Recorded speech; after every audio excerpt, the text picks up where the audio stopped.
میں داخل فرما دے گا۔ اے داؤد تائی تم نے بھی مسئلہ بیان کیا ہے، دلیل پیش کرو۔ تو داؤد تائی کہتے ہیں امام جعفر صادق مصطفیٰ جان رحمت فرماتے ہیں یا بین بیتی و منبری روضۃ من ریاض الجنہ، میرے گھر اور منبر کے درمیان جو جگہ ہے وہ جنت کے باغوں میں سے ایک باغ ہے۔ تو گویا کہ اس نے جنت میں حاضری دی، جس نے مدینے میں حاضری دی اللہ اسے جنت میں ضرور داخل فرمائے گا۔ بریلی کے تاجدار فرماتے ہیں جنت میں آ کے نار میں جاتا نہیں کوئی، شکر خدا کہ نبی نجات و ظفر کی ہے۔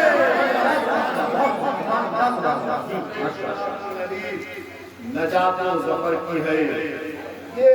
علماء کرام تشریف رکھتے ہیں، ان سے پوچھئے ایک علمی بحث ہے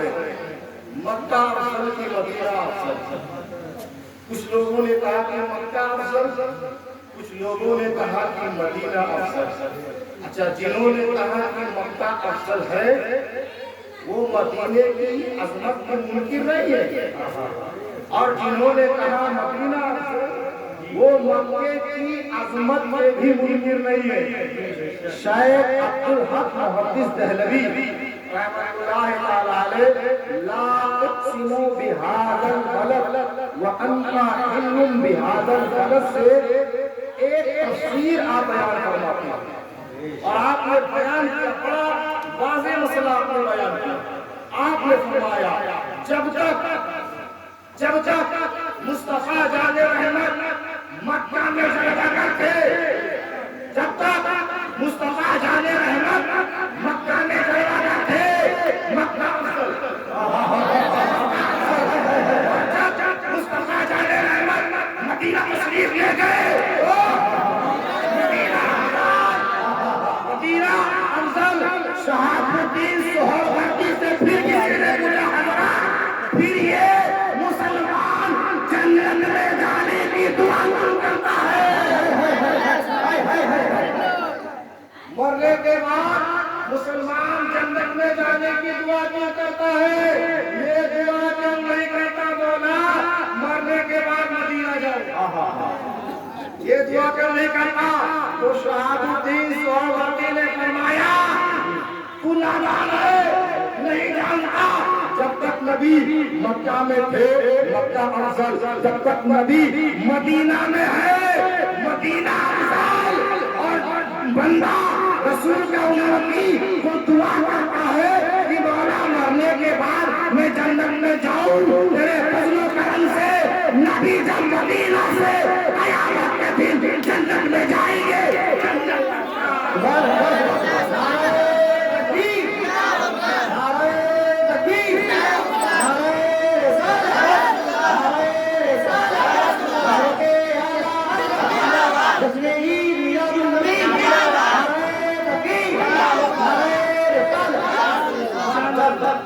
چند لمحوں کے لیے تم ٹھہرے تھے جس پیڑ کے نیچے، چند لمحوں کے لیے تم ٹھہرے تھے جس پیڑ کے نیچے، سنا ہے آج تک اس پیڑ کا سایہ، آج تک اس پیڑ کا سایہ بہتا ہے۔ بہت ماشاءاللہ۔ یہ تو نصیب والوں کی بات ہے جو اپنی زندگی میں ماتھے کی نگاہ سے مکہ مدینہ کا دیدار، ورنہ بہت سے مالدار پیسے والے پڑے زندگی ختم ہو جاتی ہے، لیکن انہیں حرمین شریفین کی زیارت نصیب نہیں ہوتی۔ جسے چاہا اپنا بنا لیا، جسے چاہا در پہ بلایا، جسے چاہا اپنا بنا لیا، جسے چاہا در پہ بلا لیا۔ یہ بڑے کرم کی ہے فیصلے، یہ بڑے نصیب کی بات ہے۔ ایک بات بتاؤں حدیث کے حوالے سے، دنیا میں بہت سے مالدار ہیں لیکن ان کو یہ سعادت نصیب نہیں ہوتی ہے۔ اللہ کے مقدس پیغمبر حضرت ابراہیم علیہ السلام نے جب خانہ کعبہ کی تعمیر مکمل کی تو عرض کی مولا ربنا وابعث فیہم رسولا، اے اللہ بس ایک التجا ہے، اتنا بڑا کام میں نے کیا، اے پروردگار میں کچھ نہیں مانتا، بس ایک التجا ہے کہ اپنے آخری نبی کو، اپنے محبوب کو میری نسل میں پیدا اور مجھے میرا دادا بنا دے۔ ابراہیم پیغمبر کی یہ دعا اللہ کی بارگاہ میں قبول ہوئی۔ پروردگار عالم نے ارشاد فرمایا، اے ابراہیم پیغمبر تم نے خانہ کعبہ کی تعمیر مکمل کر لی، کعبہ تیار ہو گیا، ایک کام کرو، کعبہ کے قریب ایک پہاڑ ہے جسے جبل ابو قبیس کہا جاتا ہے، اس پہاڑ پر کھڑے ہو جاؤ اور لوگوں میں حج کا اعلان عام کر دو۔ اللہ کے حکم کی تعمیل کرتے ہوئے اللہ کے مقدس پیغمبر حضرت ابراہیم علیہ السلام جبل ابو قبیس پر کھڑے ہو جاتے ہیں اور ارشاد فرماتے ہیں وَأَذِّن فِي النَّاسِ بِالْحَجِّ، یعنی قرآن پاک میں اللہ نے فرمایا اے ابراہیم پیغمبر لوگوں میں حج کا اعلان عام کر دو۔ کہاں سے؟ مکہ شریف میں ایک پہاڑ ہے جسے جبل ابو قبیس کہا جاتا ہے۔ اس زمانے میں الیکٹرانک میڈیا کا دور نہیں تھا، اس زمانے میں ٹیلی فون کا بھی کوئی وجود نہ تھا، اس زمانے میں نہ تو فون تھا نہ موبائل فون تھا، کوئی ایسی چیز نہ تھی، اسے ذرائع ابلاغ کہا جاتا ہے۔ اللہ کے نبی ابراہیم پیغمبر ہے، آپ لوگوں میں حج کا اعلان عام کرتے ہیں۔ جیسے ہی آپ نے اعلان فرمایا ابراہیم پیغمبر کی آواز شمال سے لے کر کے جنوب تک، مشرق سے لے کر کے مغرب تک، چار باغ عالم میں آپ کی آواز گونجتی ہے۔ شمال کے رہنے والوں نے آپ کی آواز کو سنا، جنوب کے رہنے والوں نے آپ کی آواز کو سنا، مشرق کے رہنے والوں نے آپ کی آواز کو سنا، مغرب کے رہنے والوں نے آپ کی آواز کو سنا۔ جو لوگ اپنی ماں کے پیٹوں میں تھے انہوں نے بھی آپ کی آواز کو سنا، جو لوگ اپنے باپ کے سلبوں کے اندر موجود تھے انہوں نے بھی آپ کی آواز کو سنا، جو لوگ عالم ارواح میں تھے انہوں نے بھی آپ کی آواز کو سنا۔ قیامت تک دنیا کے اندر جتنے لوگ پیدا ہو کے رہیں گے ان سب نے آپ کی آواز کو سنا، اور اسی پر بس نہیں، جن لوگوں نے ابراہیم پیغمبر کی آواز کو سن کر کے لبیک کہا وہی لوگ حرمین شریفین میں زیارت آواز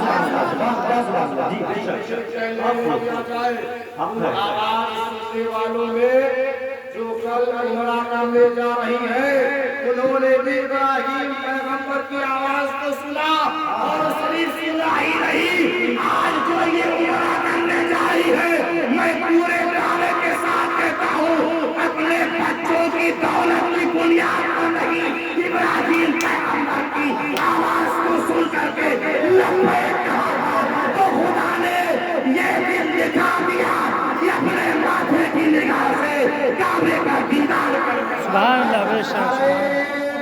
اللہ اکبر، یا رسول اللہ، یا رسول اللہ، زندہ آباد، زندہ آباد، زندہ آباد۔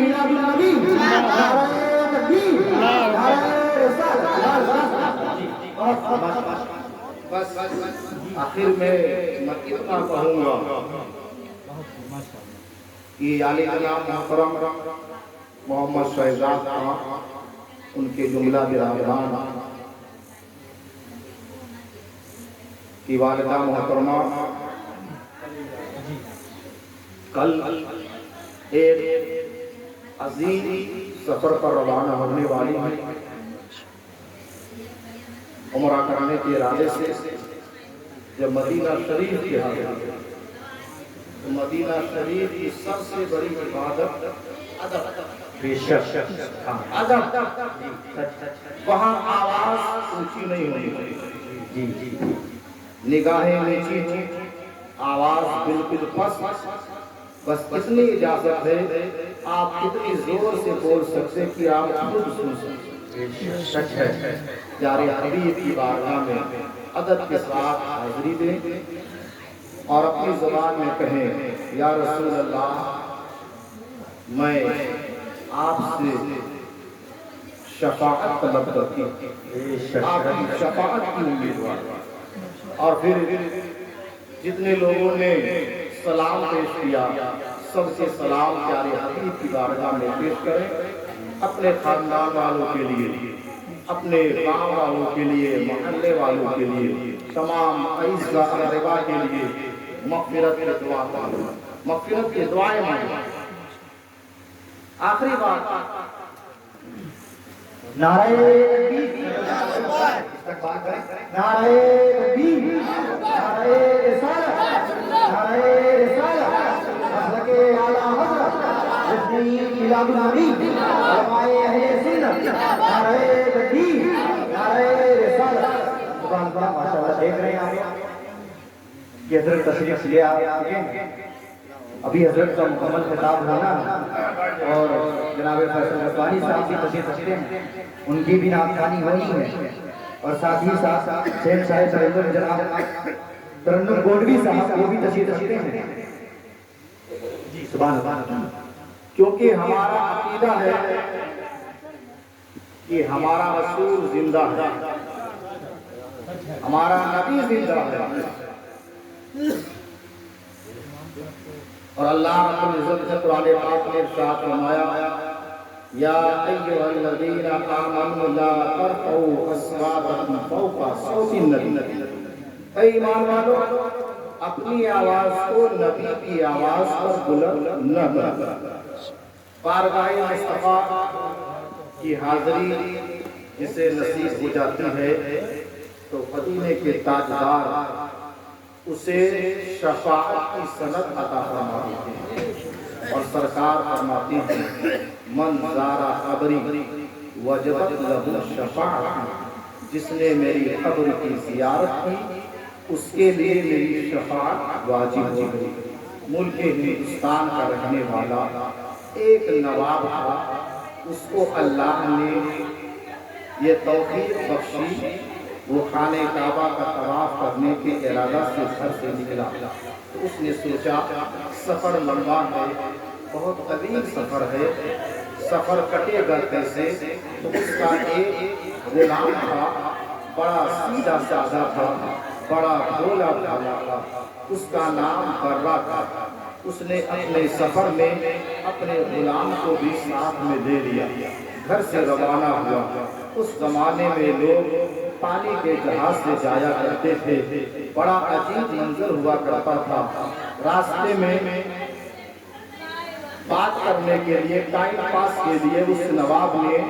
اپنے بھولے بھالے غلام کو ساتھ میں لیا۔ جیسے تیسے سفر ختم ہوا، مکہ شریف پہنچے، ارکان حج ادا کرنے کے بعد نواب اپنے ساتھیوں کے ساتھ اور اپنے اس غلام کو لے کر کے مدینہ شریف پہنچتا ہے، اور بارگاہ مصطفیٰ میں حاضری دینے کے بعد جب لوگ اپنے اپنے کمروں میں آتے ہیں تو ایک دوسرے کو مبارکباد پیش کرتے ہیں، شفاعت مبارک، شفاعت مبارک۔ کتنا بھولا بھالا یہ غلام تھا، اس کو پتا نہیں تھا کہ یہ لوگ آپس میں کیسے مبارکباد پیش کر رہے ہیں۔ اس غلام نے اپنے نواب سے پوچھا یہ آپ لوگ آپس میں کس چیز کی مبارکبادی پیش کر رہے ہیں؟ تو نواب نے کہا کہ ہم نے پیارے حبیب کی بارگاہ میں حاضری دی ہے تو اللہ کے رسول نے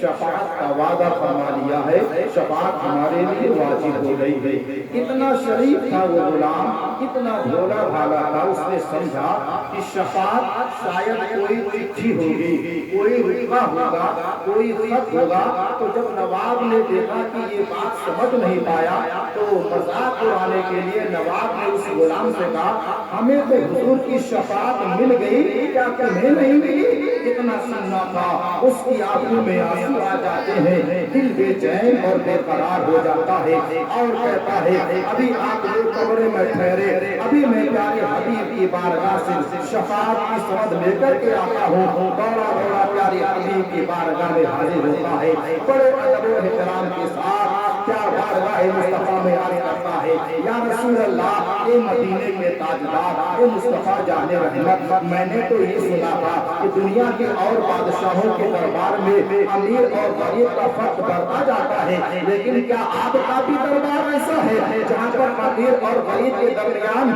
فرق بڑھتا جاتا ہو آپ ہی کی ذات میں ذات ہو کہ آپ نے امیروں کو مالداروں کو شفاعت کی سند دیتی ہے اور آپ کے آستانے پر ایک اپنا غلام آیا ہے ایک غریب آیا ہے ایک منگا آیا ہے ایک بھکاری آیا ہے مجھے بھی مدینے کے تاجدار شفاعت دیجیے پروردگار عالم قرآن میں فرماتا ہے وَأَمَّا السَّائِلَ فَلَا تَنْهَرْ اے محبوب جو منگتا تمہاری بارگاہ میں آ جائے اسے جھڑکو نہیں بڑا سیدھا سادہ غلام تھا اپنے انداز میں رو کر کے فریاد کرتا ہے اے مصطفیٰ جان رحمت اے مدینے گنبد خضرا آپ نے مالداروں کو ہمارے نواب کو شفاعت کی سند دے دی ہے آپ بھی مجھے شفاعت کی سند دے دے جب تک آپ مجھے شفاعت کی سند نہ دیں گے میں آپ کے در سے ہٹنے والا نہیں ہوں اتنا کہنا تھا پیارے مصطفیٰ کے روضہ اطہر سے آپ کا دست نبوت باہر نکلتا ہے اور مدینے کے تاجدار اپنی بارگاہ میں آنے والے اس امتی کو اس غلام کو ایک رتبہ عطا فرما دیتے ہیں جیسے ہی غلام کے ہاتھ میں رتبہ آتا ہے وہ غلام اس رتبے کو لے کر کے دوڑا دوڑا اپنے مالک کے پاس جاتا ہے نواب کے پاس جاتا ہے اور جانے کے بعد کہتا ہے دیکھو مجھے بھی مدینے کے تاجدار نے شفاعت دے دی ہے جب نواب نے رتبہ دیکھا اسے کھولا تو نور کے قلم سے لکھا ہوا تھا برابری من النار برابری من النار برابری من النار جو غلام میری بارگاہ میں آیا تھا اس کا نام برا ہے میں نے شفاعت کی سند دے دی ہے برا جہنم کی آگ سے آزاد ہے برا جہنم کی آگ سے آزاد ہے برا جہنم کی آگ سے آزاد ہے مدینے کے خطے